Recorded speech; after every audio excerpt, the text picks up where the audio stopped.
at the Las Vegas Invitationals, and I got my guy Nate here from Canyon Pits, repping the Elite Edge. Hey Nate, could you tell us a little something about yourself, boss? Yeah, I got started with Canyon Pits in 2015. Kind of got into the breeding world just to find the betterment of the breed, find quality dogs, and did that for a few years, and then got pulled into the Elite Edge with my kennel partners. Wow, they were already a part of the Elite Edge and kind of pulled me into it, and then we just took off from there. Wow. So everybody that's watching, we are talking about the legendary Elite Edge. This man is actually a part of that, and that's why this interview is going to be so awesome. So just a little history of like when you first started out with the dogs. What kind of dogs did you start with? Like what was the date? I started with more of the Razor's Edge stuff in the beginning.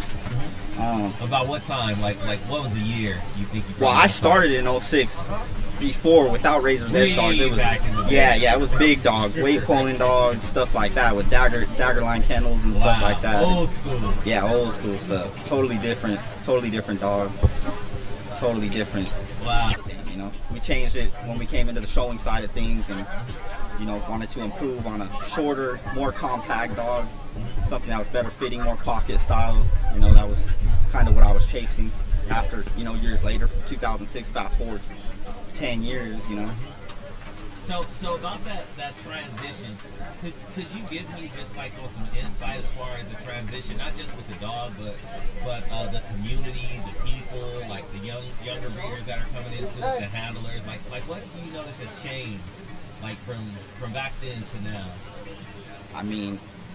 The biggest thing is, man, there's so many things to touch on right there from the old to now.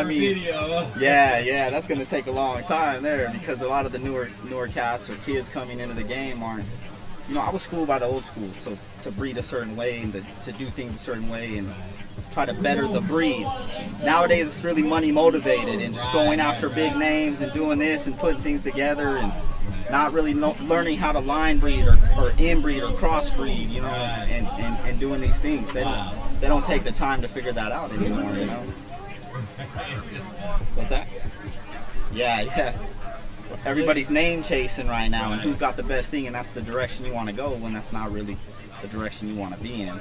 Wow. You know what, that's a lot of the stuff we actually talk about on our podcast. Like I was telling you earlier, we have just a little small podcast where we talk about a lot of these things, just things that things that create issues within the community, like just small things, just like we were telling people, like you just need to go out to the shows, just come and meet people, like how I met you today. Right. If I didn't come, I would have never met you in person. I never would have seen these dogs. I never would have had the opportunity to have this experience, So it's important just to get out and network and just meet people. It goes a long way, communicating and just talking and figuring things out. And learn. Like, a lot of people don't know what a line stop. breeding is, Right. Someone could come up to you and ask you about a line breeding, like just little things like that. When we have someone that's been... Most people won't even bring it up most of the time. They don't even know or want to know or understand. They just want what's hot. Right. I think a lot of the new breeders they just don't know. They just don't have the knowledge. Yeah, they don't have somebody educating them properly. I got in the game, and my partners and kennel partners, they've been in the game for many years. They understand. Can you mind naming some of them? Yeah, Kirk Fedorsha, Alex Flores, Sean Jackson from the Elite Edge. Wow. It goes on. The list goes on. Carmen's now a part of the Elite Edge too. It goes on and on. Wow. But the knowledge, even from talking with Dave Wilson and everybody else, they'll give it to you left and right. You just ask the questions, you get the correct answers. Yeah. Obviously it comes with years and years of breeding to understand something. You can't just kind of jump in and think or do a couple breedings and all of a sudden you got. Sometimes you get something hot and it works out for you, but unfortunately 80-90% of the time that does not happen. So I'm glad and thankful to have the people with the experience and the education and knowledge to show me the way when I came into the game. Definitely. You know what? That's definitely a blessing to have people that you can call if you need some of that information. Oh, absolutely. Questions about everything. I like to tell everyone, listen, if you're going to start doing this, just find your mentor. You know, you don't have to go out looking for someone, but come across someone that knows, about registries and knows about the dogs, the standards, like that, because it will help you, save you a ton of time. Because when I started in 2015, I spent hours and hours and hours on the internet studying.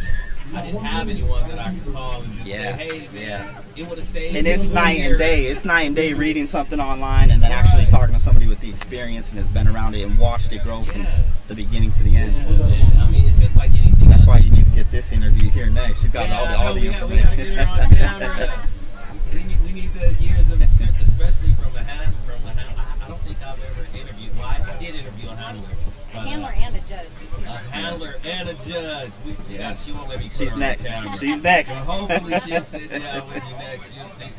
She'll see how awesome this interview was, and want to give us some of her knowledge. But for the future, man, what do you have planned with Canyon Pits? Oh man, we got a couple things cooking and brewing right now. We don't want to let too much out, but there's some breedings coming out this year that we're doing, trying to definitely step up our game. Like I said before, I personally myself chase a nice pocket dog, a complete pocket dog. I mean, obviously it's not the easiest class to achieve a complete dog in, or else everybody would have that. But for us, that's what we're doing, is trying to complete that pocket dog for Canyon Pits for sure. Definitely. Grand champion, we need that. Grand champion. We might have one here today. We'll see. You heard it. But before I let you go, you were telling me earlier about nationals and the experience. Can you give me some of that? Because I cut you off because I was like, save it for the camera. Yeah. I want everyone to hear this. I mean, dog shows are great nationwide, all over. It doesn't matter really where you go. It's always a good time, family oriented and stuff like that. But nationals is on a whole nother level. You get the best of the best, the experience, the vibe, depending on where it's at or what city. But most of the time, it's an experience you don't want to miss if you're in the dog showing. Definitely, man. We're really trying to push these shows, man. Trying to get these people out to the shows, especially the younger generation and the younger breeders, man, to come out and just to experience it. Because once they experience it, they're going to want to come. Again, when it goes back to the community too, with the older and younger, a lot of the older people in the community don't want to give up certain information, or maybe not that they don't want to give it up, but they're more standoffish to the newer because there's two different ideologies, I guess, coming into it. People are thinking two different ways, and they don't want to. They feel like they ain't gonna listen to them if they give that information, and it doesn't. No, definitely. I definitely can see that, man. I definitely can see the older generation looking at the younger generation and just how they're doing things. It's gonna be a waste of time if I tell them, or in one ear and out the other. They're still gonna make their own decisions or whatnot. Well, you know what? A lot of times it will. But you may get that one diamond in the rough, and he may be the one that helps take this. To the next level. Take this dog and to the next level for himself, or maybe his friends, or maybe for the breed. Maybe even for the breed. The breed is what we want. Definitely, man. Well, you know what? We're approaching 10 minutes here, man. So I want you to just give out your social media and let everybody know where they can contact you, and then we'll give them some views of the dog. It's Canyons Nate, Canyons_Nate. On Instagram, and Nate Miller on Facebook. Man, you guys heard it, man. We got Nate here from Canyon Pits and the Elite Edge, the legendary Elite Edge, man. Make sure you guys reach out to him.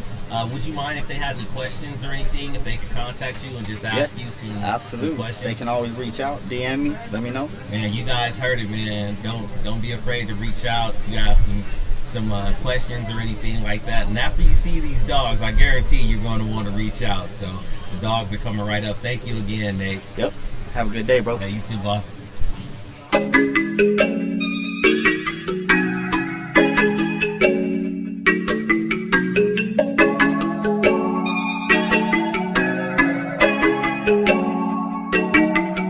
Chipmunk.